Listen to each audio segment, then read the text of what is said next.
आज हम लोग इस वीडियो में पढ़ेंगे बाल विकास एवं शिक्षा शास्त्र, जिसमें 30 प्रश्न हैं। देखते हैं 30 प्रश्न तक हो पाएगा तो करेंगे, नहीं तो 15 प्रश्न ही करेंगे।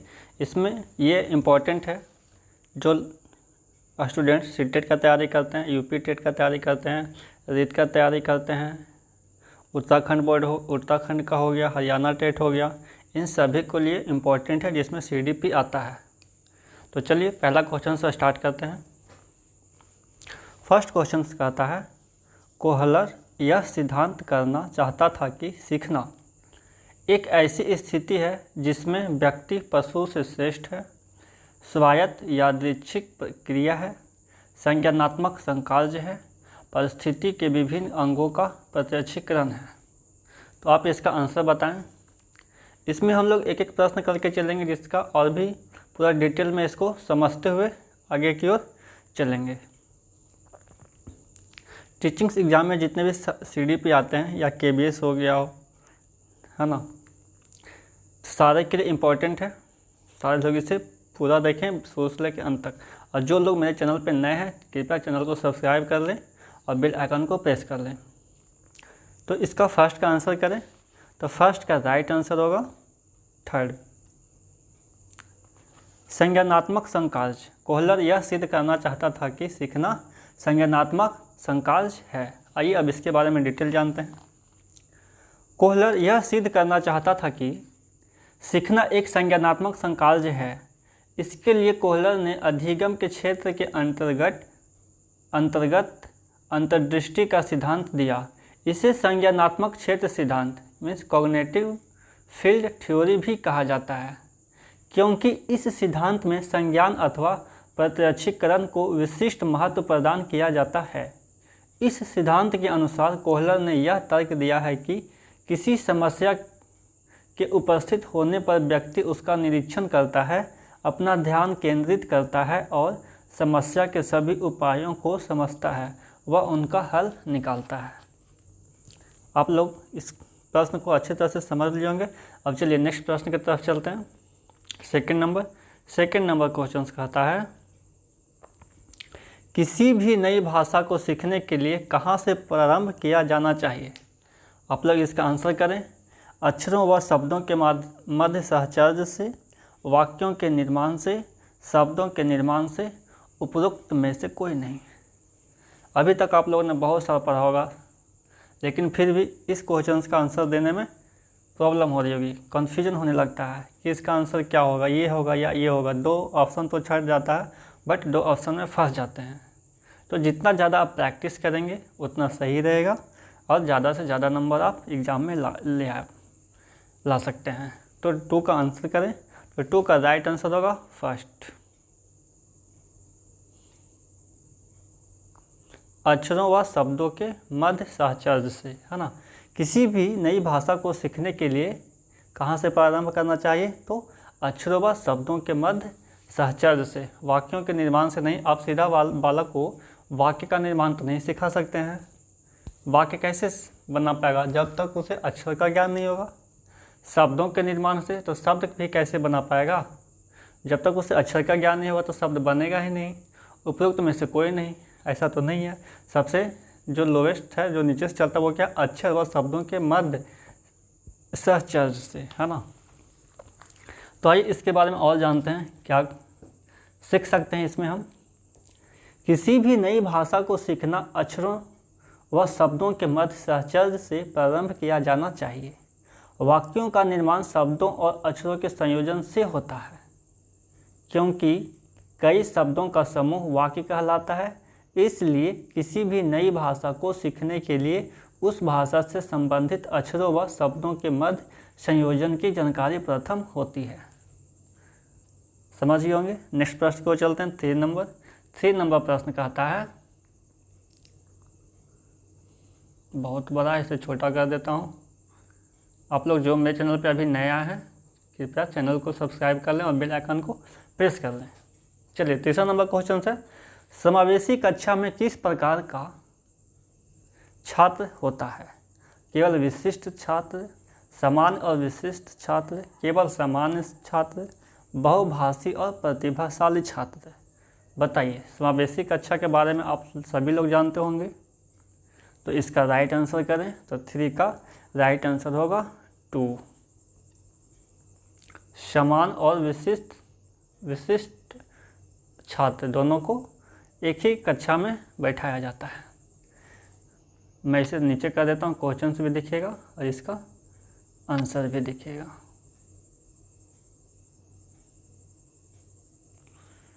समावेशी कक्षा में सामान्य और विशिष्ट दोनों प्रकार के छात्र सम्मिलित होते हैं।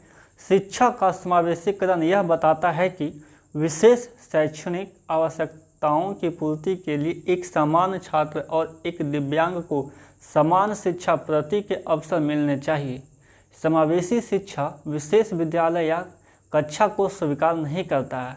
इस पॉइंट को ध्यान रखेंगे, समान छात्र और दिव्यांग को समान शिक्षा प्राप्ति अवसर मिलना चाहिए।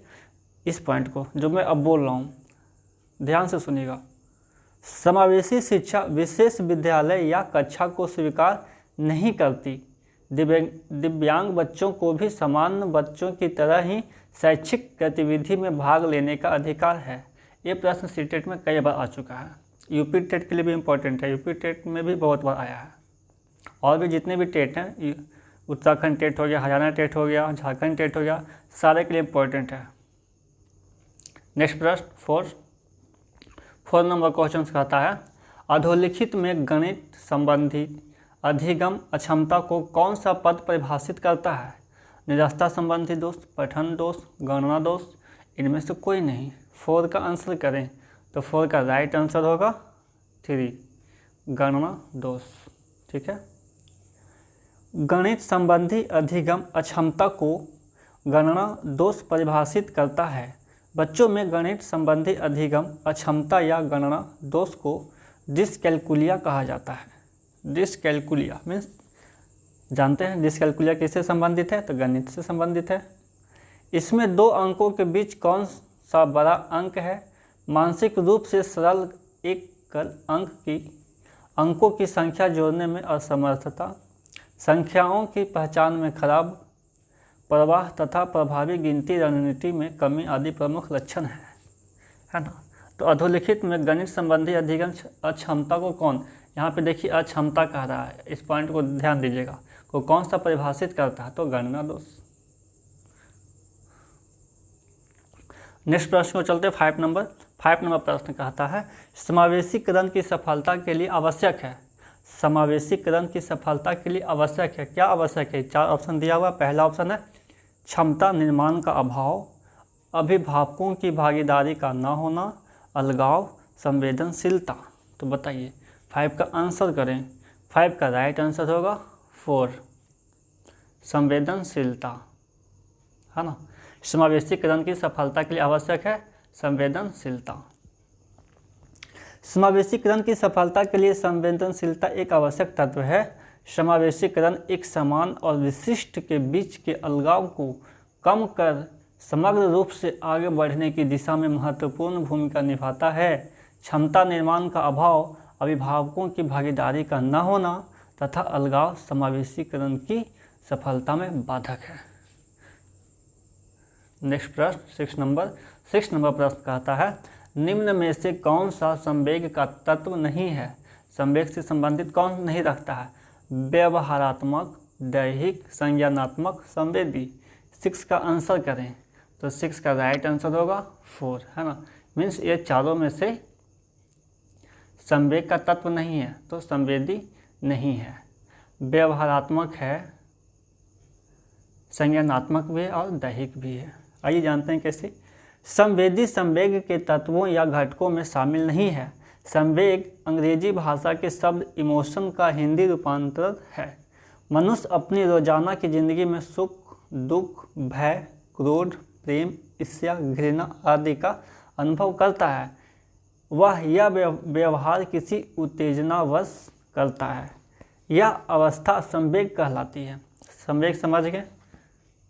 संवेग को आप ध्यान से समझें। मैं लिख देता हूँ संवेग में कौन कौन आते हैं।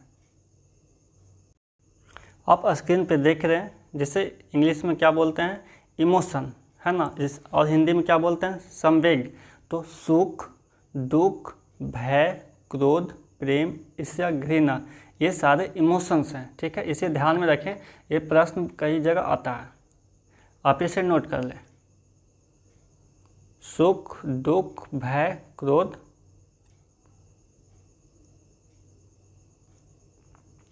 प्रेम, ईर्ष्या, घृणा, ये सारे क्या है? इमोशंस हैं।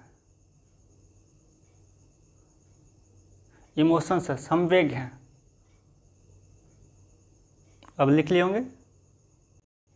तो आइए नेक्स्ट प्रश्न की ओर चलते हैं। 7 नंबर प्रश्न कहता है संज्ञानात्मक क्षेत्र का सही क्रम है।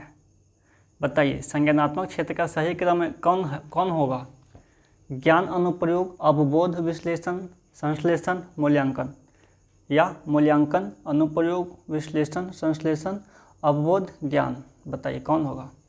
नेक्स्ट है मूल्यांकन, संश्लेषण, विश्लेषण, अनुप्रयोग, अवबोध, ज्ञान, ज्ञान, अवबोध, अनुप्रयोग, विश्लेषण, संश्लेषण या मूल्यांकन। बताइए 7 का राइट आंसर करें।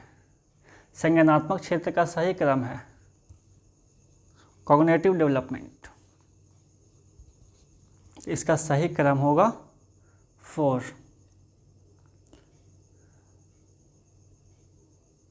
इसका सही क्रम है 4।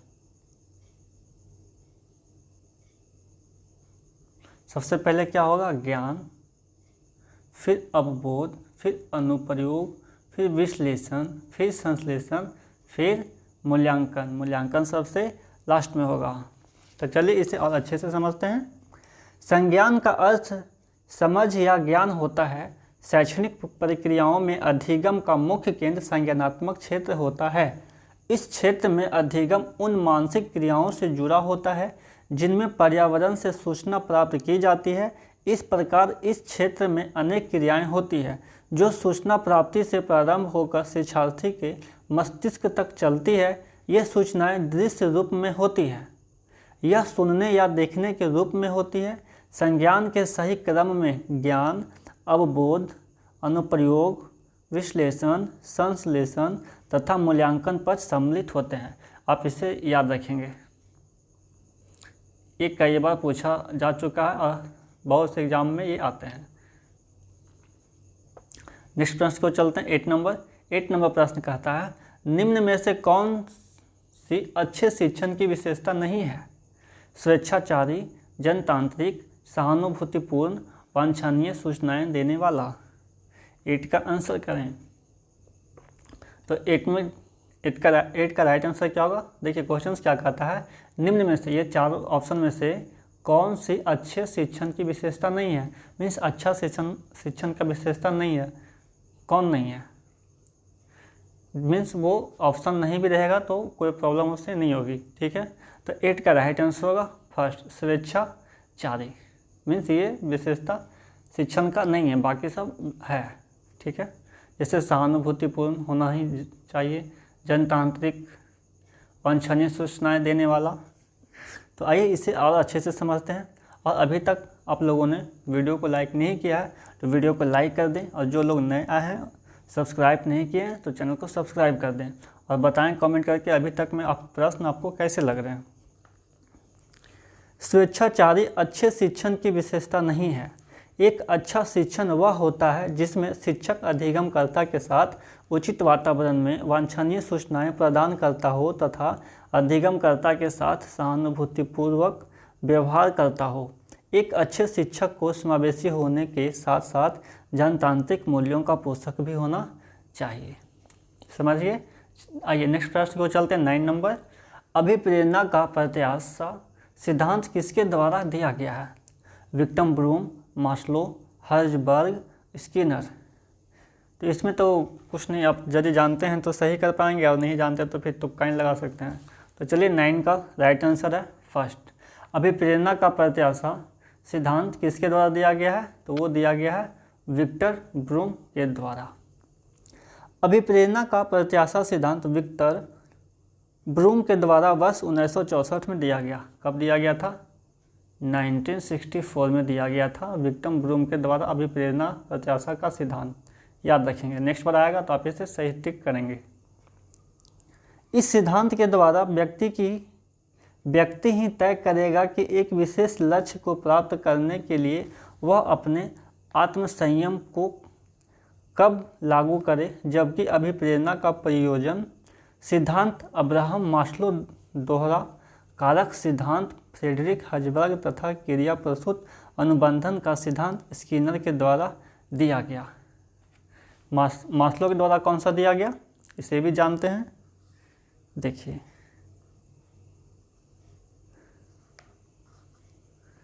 अभिप्रेरणा का प्रयोजन सिद्धांत अब्राहम मास्लो ने किसका सिद्धांत दिया? अब्राहम मास्लो ने सिद्धांत दिया अभिप्रेरणा का। और दोहरा कारक सिद्धांत हर्ट्ज़बर्ग साहब ने किसका दिया? आप इसे लिखते जाइए। हर्ट्ज़बर्ग ने दिया दोहरा कारक सिद्धांत। और क्रिया प्रसूत अनुबंधन का सिद्धांत स्किनर ने दिया। स्किनर ने किसका सिद्धांत दिया? क्रिया प्रसूत अनुबंधन। नेक्स्ट प्रश्न को चलते हैं। 10 नंबर प्रश्न कहता है अग्रिम व्यवस्थापक प्रतिमान किस परिवार से संबंधित है? अग्रिम व्यवस्थापक प्रतिमान किस परिवार से संबंधित है? बताइए। व्यक्तिक, सामाजिक अंतःक्रिया, सूचना प्रक्रियाकरण, व्यवहार परिमार्जन। 10 का आंसर करें तो 10 का राइट आंसर होगा सूचना प्रक्रियाकरण। आइए इसके बारे में और डिटेल में जानते हैं। अग्रिम व्यवस्थापक प्रतिमान सूचना प्रक्रियाकरण परिवार से संबंधित है। वर्तमान समय में शिक्षा का प्रमुख उद्देश्य वैश्वीकरण की प्रक्रिया से उभरती हुई चुनौतियों का सामना करने में मदद करना है। इसमें मुख्य रूप से सूचना तकनीकी विकास सबसे अहम है। इसके माध्यम से शिक्षण कौशल का अग्रिम रणनीतियों पर निर्णय लेने में आसानी होती है। नेक्स्ट प्रश्न को चलते हैं। 11 नंबर प्रश्न कहता है कौशलों के स्थानांतरण के लिए कौन सा उपयोगी है? कौशल अंतरण एक गति है, न कि उद्देश्य। रेखीय अभिक्रम, शाखीय अभिक्रम, तैयारी और अर्जन। तो 11 का राइट आंसर करें तो 11 का राइट आंसर होगा फर्स्ट, है ना। कौशल के स्थानांतरण के लिए कौन सा उपयोगी है? तो कौशल अंतरण एक गति है, न कि उद्देश्य। कौशलों के स्थानांतरण से तात्पर्य कौशल के विकास से है, अर्थात कौशल अंतरण एक गति है, न कि उद्देश्य। किसी भी व्यक्ति में कौशल को अधिगम से देखा जाता है। किसी भी बच्चे के अंदर कौशल का विकास करना उसकी क्षमता में परिवर्तन लाने से है, और यह एक प्रक्रिया है, मीन्स गति है, जो निरंतर गतिमान होती है। कौशल स्थानांतरण को कुछ चरणों के माध्यम से समझा जाता है, जो व्यक्ति के मूलभूत स्वरूप में परिवर्तन लाता है। समझ गए होंगे। नेक्स्ट प्रश्न 12 नंबर। निम्न में से कौन सा शिक्षण का सूत्र नहीं है? ये 4 ऑप्शन में से कौन सा शिक्षण का सूत्र नहीं है? बताइए। सरल से कठिन की ओर, अनिश्चित से निश्चित की ओर, दृश्य से अदृश्य की ओर, निगम से आगमन की ओर। तो 12 का आंसर करें तो 12 का राइट आंसर होगा 4। निगम से आगमन की ओर नहीं होता है, आगमन से निगमन की ओर होता है। आगमन से निगमन, है ना। तो पूछा शिक्षण का सूत्र नहीं है, तो निगमन से आगमन की ओर यह शिक्षण का सूत्र नहीं है। सरल से कठिन की ओर है, अनिश्चित से निश्चित की ओर भी है, और दृश्य से अदृश्य की ओर भी है। निगमन से आगमन की ओर शिक्षण का सूत्र नहीं है। शिक्षण के कुछ सामान्य सूत्र हैं जिनके अनुसार शिक्षण कार्य करने से बच्चों को सीखने में सरलता, सुगमता और अस्थायित्व प्राप्त होती है। जैसे सरल से कठिन की ओर, ज्ञात से अज्ञात की ओर, मूर्त से अमूर्त की ओर, विशिष्ट से समान की ओर, आगमन से निगमन की ओर। देखिए, है ना, आगमन से निगमन की ओर। आगमन से पहले होगा, आगमन से, निगमन से पहले नहीं, इसीलिए 4 गलत हो गया। तथा विश्लेषण से संश्लेषण की ओर। आप सारे शिक्षण सूत्र को लिख लें। आप सारे शिक्षण सूत्र को लिख लें जो मैंने अभी बोला है। इन सूत्रों का आधार और पालन करने से शिक्षण अधिक प्रभावकारी होता है। तो कौन कौन से शिक्षण सूत्र हैं, मैं फिर से बोल देता हूँ, रिपीट कर देता हूँ, आप वीडियो को पॉज करके लिख लेंगे, ठीक है। सरल से कठिन की ओर, ज्ञात से अज्ञात की ओर, मूर्त से अमूर्त की ओर, विशिष्ट से समान की ओर, आगमन से निगमन की ओर तथा विश्लेषण से संश्लेषण की ओर। समझ गए होंगे। नेक्स्ट प्रश्न को चलते हैं। 13 नंबर प्रश्न कहता है सूक्ष्म शिक्षण चक्र का प्रथम पद होता है। कौन होता है? प्रतिपुष्टि, शिक्षण, योजना बनाना, प्रस्तावना। तो 13 का राइट आंसर करें। सूक्ष्म शिक्षण चक्र का प्रथम पद होता है योजना बनाना। बहुत ही अच्छा प्रश्न है ये। सूक्ष्म शिक्षण को नियंत्रित अभ्यास की व्यवस्था के रूप में परिभाषित किया जाता है, जिससे किसी निश्चित शिक्षण व्यवहार पर ध्यान केंद्रित करने के साथ साथ नियंत्रित परिस्थितियों में शिक्षण का अभ्यास कराना संभव हो जाता है। सूक्ष्म शिक्षण चक्र में शामिल 6 चरण हैं। कौन कौन हैं? योजना, पाठन, फीडबैक, पुनर्योजना, पुनर्शिक्षण और पुनः फीडबैक। जब शिक्षण करेंगे तो फीडबैक लेंगे। चलिए नेक्स्ट प्रश्न को चलते हैं। 14 नंबर। अभी तक आप लोगों ने लाइक नहीं किया तो वीडियो को लाइक कर दें, और जो लोग नए हैं तो चैनल को सब्सक्राइब कर लें। 14 नंबर क्वेश्चन कहता है निम्न में से कौन सा अवबोध स्तर के शिक्षण में शामिल है? पृथक्करण, अनुप्रयोग, तुलना, अन्वेषण। 14 का आंसर करें। 15 तक हम लोग करेंगे। 14 का राइट आंसर होगा 4, अन्वेषण।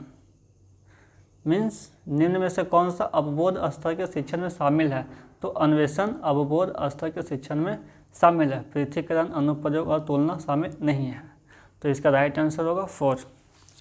अवबोध स्तर के शिक्षण में शिक्षक छात्रों के समक्ष पाठ्य वस्तु को इस प्रकार प्रस्तुत करता है कि छात्रों को अवबोध के लिए अधिक से अधिक अवसर मिले और छात्रों में आवश्यक सूझबूझ उत्पन्न हो।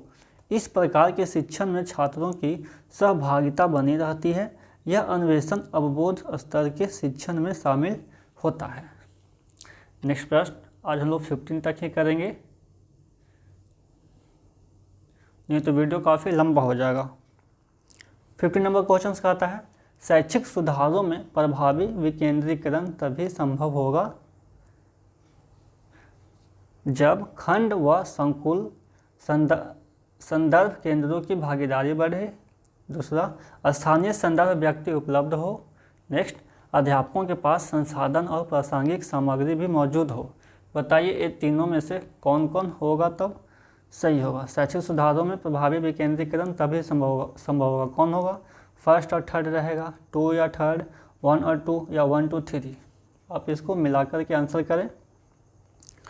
अब वीडियो को पॉज करके आराम से सोच समझ के आंसर कर सकते हैं। मैं आंसर इसका बता रहा हूँ। 15 का राइट आंसर होगा 4, 1 2 और 3, ये तीनों ही होगा। राइट आंसर है, टिक कर दूँ। ये 1 2 3, ये भी 1 2 3 तीनों होगा। इसका राइट आंसर 4, ठीक है। चलिए, शिक्षा का विकेंद्रीकरण शैक्षिक सुधारों का प्रभावी माध्यम है, लेकिन शैक्षिक सुधारों में प्रभावी विकेंद्रीकरण तभी संभव है जब खंड व संकुल संदर्भ केंद्रों की भागीदारी बढ़ाई जाए। इस प्रक्रिया में स्थानीय संदर्भ व्यक्ति उपलब्ध हो, साथ ही अध्यापकों के पास संसाधन और प्रासंगिक सामग्री उपलब्ध हो। तो यदि आप लोगों ने मेरे साथ यहाँ तक सफ़र तय किया है वीडियो के साथ में और लाइक नहीं किया तो वीडियो को कृपया लाइक कर दें और मुझे कमेंट करके बताएं आपको यह सेशन कैसा लगा, क्वेश्चंस कैसा था। ये सारे क्वेश्चन किसी न किसी एग्जाम में पूछे गए हैं, तो सारे इंपॉर्टेंट क्वेश्चंस हैं। आप जिस भी एग्ज़ाम का तैयारी कर रहे हो, सी टेट हो, यूपी टेट हो, स्टेट हो, हरियाणा टेट हो, उत्तराखंड टेट हो, रीट हो, सभी के लिए इंपॉर्टेंट है। आप आराम से इसका प्रैक्टिस करें, आपका नंबर ज़रूर अच्छा आएगा। आप सभी लोगों का मेरा धन्यवाद जो हमारे चैनल के साथ जुड़े हैं। आपका दिन शुभ हो।